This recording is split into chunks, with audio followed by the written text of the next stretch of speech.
What does imagination sound like? To me, it's a simple piano beat, some mumbled spoken word. To me, it's the sound of Jean Nyant, or Johnny Void, a musician from Lille, France. I first found Void's work in the short film Lab Rat by Synthetic Picture House. In this, Johnny's music is a peek into the mind of Doug Ratman, a schizophrenic scientist from Aperture Labs, the fictional company in both Portal video games. That led me to find a soundtrack for a film that doesn't exist, a 28-track album consisting of audio content for visualizing scenes in your head, and that's just part of the charm for me. Much like albums such as Pink Floyd's The Wall, and Tyler the Creator's Igor, You so motherfucking dangerous, you got me by my neck. It's meant to be listened to all the way through, forming scenes and moments for you to see in your mind, all with the motifs, similar lyrics, and instrumentation that tie the album all together into a cohesive story. In Johnny Void's case, you have opening credits. And after a brief intermission, back to the start, which is just opening credits reversed.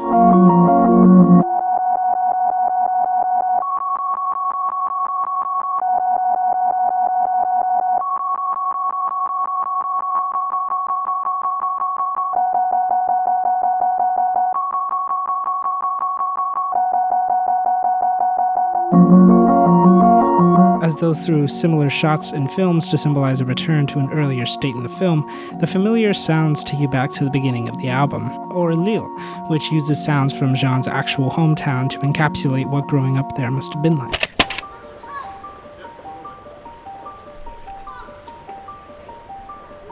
Places like Paris, Amsterdam, themes of a journey and traveling show a passage of time and progression, ending in a climax of sorrow and rest. You have Sleep, a song that quietly drifts you to bed.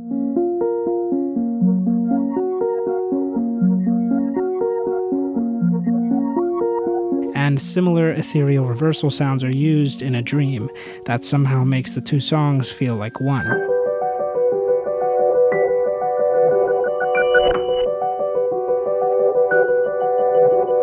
As if you had actually fallen asleep. All ending in theme 4, which remind me of an ending reminiscent of a Charlie Kaufman film.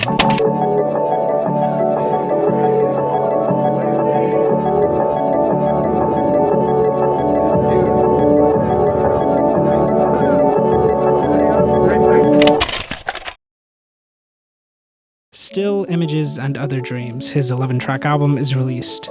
It serves as a deep dive into dreams and more reminiscent of imagination of a child. He also covers a song by John Lennon, Julia, a song that Lennon had written after his mother had died when he was young. And a companion piece to the soundtrack's In a Dream is a personal favorite, I'm Not Here.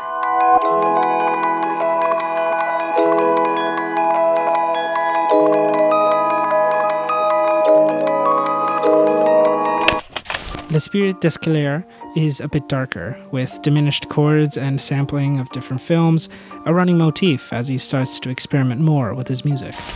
However, the album Outsider is the polar opposite of L'Esprit d'Escalier, and it focuses more on childhood imagination and rowdiness seen by many tracks, but most prominently in Blue Bordel, featuring Julesy. It's too crazy to be topped. Nothing can beat the pace of your heartbeat. Scratches on your knees, screaming pain while laughing. Expressing innocence, silence in childhood. The most hated kid in the whole neighborhood you've made. Watching for distance, little shut scratches on your chin. But pride when you look at this. Pretty mess, pretty mess, pretty mess. Johnny Void features samples from Daniel Johnston, a pioneer in outsider music. A big contrast to the name are the titles of each track, each containing some reference to friendship.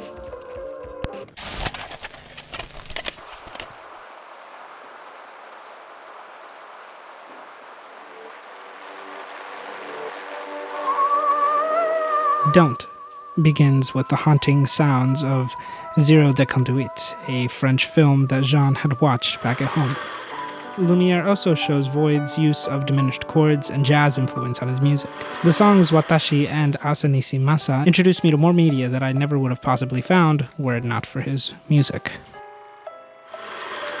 Then, at the end of his first 2 years creating music, Jean releases Epilogue.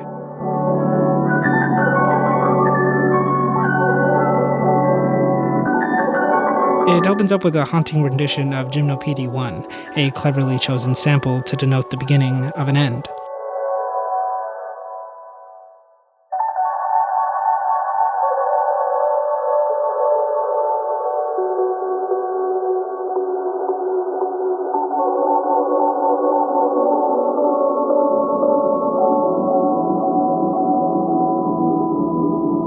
And in this album, he starts to push his limits of what he can and can't sample, using films such as Letters from an Unknown Woman and Joan,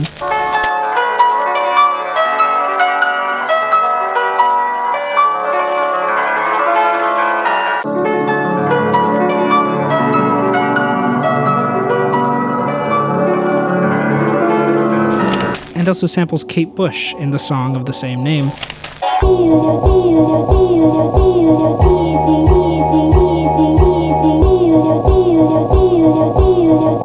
And somehow samples the sound of a VHS in VHS.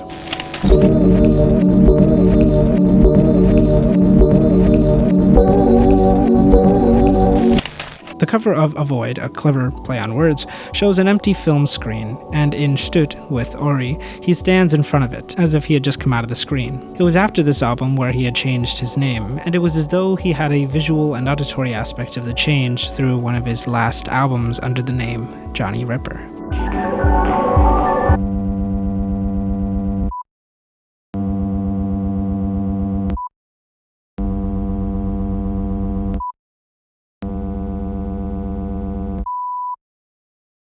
Intermission, Lent es Triste, samples his own work and another Gymnopédie, and as the album ends, he gives us a final goodbye. He covers Everything Ends Here by Alessandro Cortini. The cover is of the word fin, much like those in the end of French films. After this album, he had stopped making music for 2 years. So why do I say then that Johnny Void's music is what imagination sounds like? From the use of sampling alone, the idea of making your own music from bits and pieces of movies, technology, and other songs, even your own, makes the sound unique. It makes you wonder how he made a film sound like a completely original work. It makes you imagine what his process is, or imagine how one's mind could create such an array of sounds. He leaves a void of his process, of his thought, of his mind. His music makes us imagine, and we fill in that void.